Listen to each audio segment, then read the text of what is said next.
जास्त पिकलेल्या केळ्यांचं काय करायचं असा प्रश्न सगळ्यांनाच पडतो. तर आज मी इथे बनवलेले आहेत पिकलेल्या केळ्यांपासून आप्पे. एकदम पटापट अशी होणारी रेसिपी आहे आणि लहानांपासून मोठ्यांपर्यंत सगळ्यांना आवडतील असे हे होतात. इथे हा शेतातून आज सकाळीच कच्च्या केळ्यांचा घड काढलेला आहे आणि हा बघा, हा एक पिकलेला घड आहे. याची केळी जरा जास्तच पिकली आहेत. तर ह्या केळ्यांपासून मी आज तुम्हाला आप्पे बनवून दाखवणार आहे. केळी सोलून घ्यायची आहेत आणि एका मिक्सरमध्ये घालून घ्यायची आहेत. त्याच्यानंतर त्याच्यामध्ये गूळ घालायचा आहे. केळी आणि गूळ तुम्हाला ज्या प्रमाणामध्ये आप्पे बनवायचे आहेत त्याप्रमाणे तुम्ही कमी जास्त करू शकता. मी इथे 5 छोटी केळी घेतलेली आहेत आणि आतमध्ये गूळ घातलेला आहे. ही सोनिया केळी वापरते कारण आमच्याकडे जास्त प्रमाणात घड पिकल्यामुळे. तुम्ही ती मोठी केळी असतात ना मार्केटमध्ये, ती पण वापरली तरी चालू शकतात. छान आप्पे होतात. हे अशी प्युरी बनवून घ्यायची केळ्याची आणि गुळाची, मस्त दाटसर. आतमध्ये पाण्याचा अजिबात वापर करायचा नाही. आणि मी इथे ही प्युरी एका भांड्यामध्ये काढून घेते. यात मी बारीक चिरून खोबऱ्याचे तुकडे घालणार आहे थोडेसे.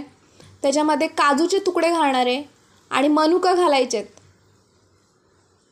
हे सगळं व्यवस्थित असं ढवळून घ्यायचं आणि या मिश्रणामध्ये मावेल ना एवढाच रवा घालायचा. मला इथे पाऊण वाटी रवा लागलेला आहे. रवा घालून व्यवस्थित असं मिश्रण हे एकजीव करून घ्यायचं.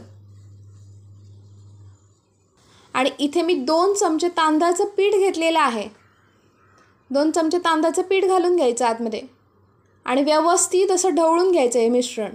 केळं आणि गुळाच्या प्युरीमध्ये जेवढा रवा आणि तांदळाचं पीठ राहील तेवढाच रवा आणि तांदळाचं पीठ घालून घ्यायचं. बाहेरून पाणी घालायचं नाही आहे आतमध्ये.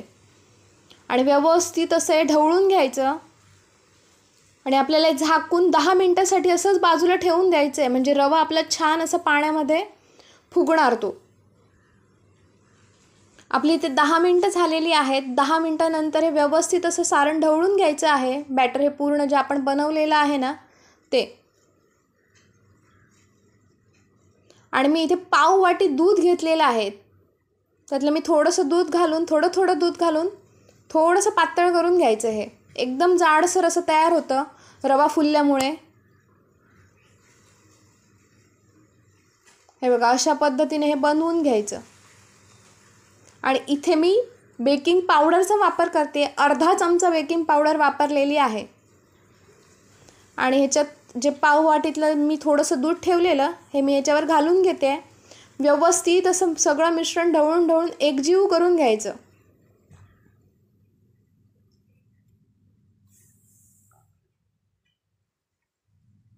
जास्त पातळ करायचं नाही आहे हे मिश्रण, असं जाडसरच राहिलं पाहिजे.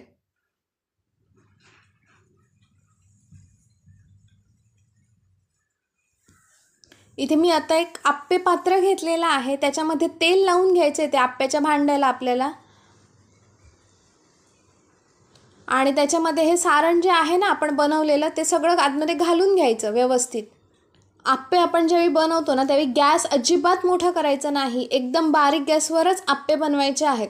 म्हणजे छान असे ते फुलून येतात आणि अजिबात करपत वगैरे नाहीत. वर झाकण ठेवायचं आहे आणि एक वाफ काढून घ्यायची आहे त्याला. हे बघा, एका साईडने असे भाजले ना की ते परतून घ्यायचे. अशा पद्धतीने एका साईडने मस्तपैकी भाजल्यानंतर वर आपण आता पुन्हा झाकण ठेवणार आहोत. आणि अशाच पद्धतीने दुसऱ्या बाजूने पण व्यवस्थित असे भाजून घ्यायचे. हे बघा, छान असे आप्पे आपले बनवून तयार झालेले आहेत. पटकन असे बनवून तयार होतात. जास्त वेळ लागत नाही. चवीला तर एकदम अप्रतिम होतात. केळ्याची जो चव येते ना आप्प्यामध्ये ह्या मस्तच लागतात एकदम.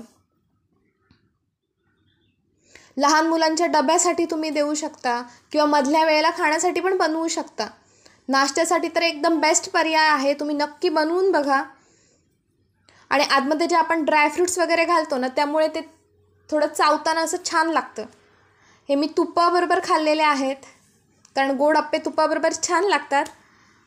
तुम्ही असे आप्पे नक्की बनवून बघा. एकदम मऊ लुसलुशीत बघ. आणि आतमधून बघा किती छान असे फुललेले आहेत ते. मस्त असे फुलतात. अशा पिकलेल्या केळांपासून आपण अजून काय काय रेसिपी बनवू शकतो हे मला तुम्ही नक्की कमेंट करून सांगा.